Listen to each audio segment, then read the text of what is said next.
ऊंचाइयों की चाहत ने आसमां तक पहुंचा दिया। कुछ कर गुजरने के जुनून ने गर्व देश का बना दिया।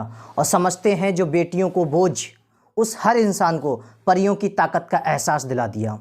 Hello friends, my self Anisa, national women volleyball team की एक महान प्लेयर जिनकी लाइफ में, ज़िंदगी में सब कुछ ठीक ठाक चल रहा था, फिर अचानक ऐसा क्या हुआ जिससे उनकी ज़िंदगी का इतिहास बदल गया। जी हाँ, हम बात कर रहे हैं भारत की पहली असंतुलित महिला अरुणिमा सिन्हा की, जो बिना पैर के होते हुए भी माउंट एवरेस्ट, जो दुनिया की सबसे ऊंची चोटी है, उस पर उन्होंने चढ़ाई की थी। तो आखिर उनके साथ ऐसा क्या हुआ था जिससे उनकी पूरी लाइफ एकदम चेंज हो गई थी, और वो कौन सी घटना थी, ये सब जानने के लिए आप हमारी वीडियो के एंड तक बने रहिए।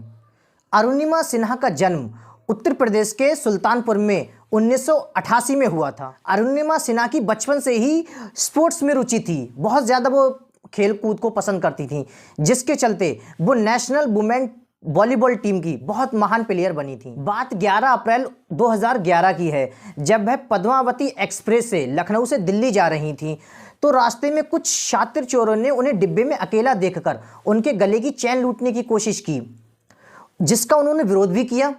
चोरों से मतलब लड़ाई झगड़ा, मतलब विरोध तो करते ही हैं, कोई कुछ छीन ले तो बरेली के पास आकर उन चोरों ने उन्हें उठाया और डिब्बे से बाहर फेंक दिया। बाहर फेंकते ही उनका एक पैर पटरियों के बीच में फंस गया। पटरियों के बीच में फंस जाने के कारण वो कट गया। 40 से 50 ट्रेनें उस कटे हुए पैर से ऊपर से गुजर गईं। अरुणिमा सिन्हा रात भर चीखती रहीं, चिल्लाती रहीं, दर्द से कराहती रहीं, लेकिन वहां सुनने वाला कोई नहीं था।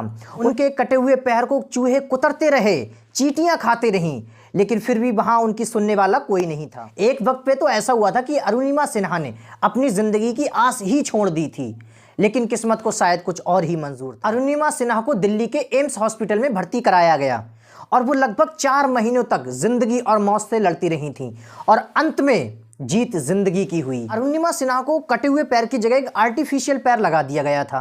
उनकी हालत देखकर डॉक्टर्स ने भी उन्हें आराम करने की सलाह दी।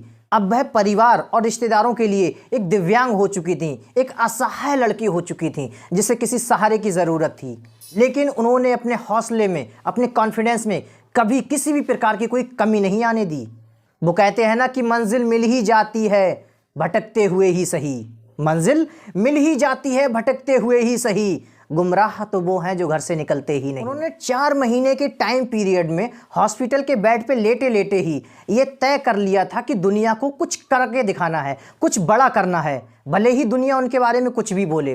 वहीं से उन्होंने पर्वतारोही बनने का निश्चय किया। और फिर बस क्या था, अपने एक आर्टिफिशियल पैर के साथ अरुणिमा सिन्हा ने अपने हौसले और हिम्मत का परिचय देते हुए 21 मई 2013 को दुनिया की सबसे ऊंची चोटी माउंट एवरेस्ट पर, जिसकी ऊंचाई 8,848 मीटर है, उसे फतह कर एक नया इतिहास रच दिया। और इस तरह अरुणिमा सिन्हा ने सभी को चौंकने पर मजबूर कर दिया और ये साबित कर दिया कि अगर इंसान जिसे भी चाहे, जो कुछ भी चाहे और सच्चे दिल से चाहे, तो वो क्या कुछ नहीं कर सकता है। अरुणिमा सिन्हा ने अपनी कमजोरी को ही अपनी ताकत बना दिया। वो एक हम जैसे या आप जैसे युवाओं के लिए एक इंस्पिरेशन है, जिनके पास चारों हाथ पैर पूरे होने के बावजूद भी ये कहते हैं कि हम कर क्या सकते हैं।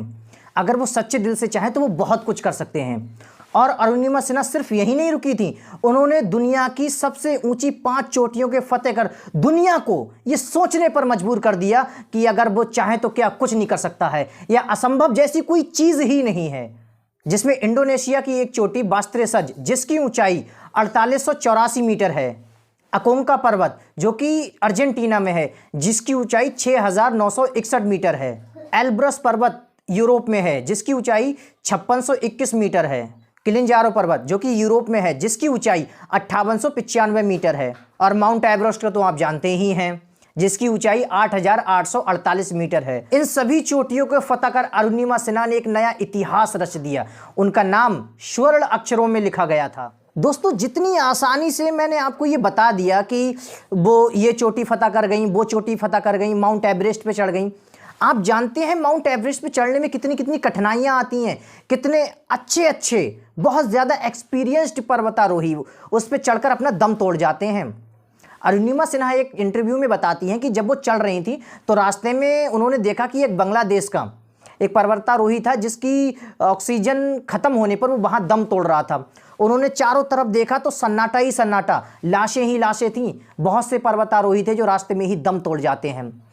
वहाँ ऊपर चढ़ने में रात का मौसम सबसे सूटेबल रहता है, क्योंकि रात के मौसम में जो मौसम होता है वो थोड़ा सा शांत रहता है।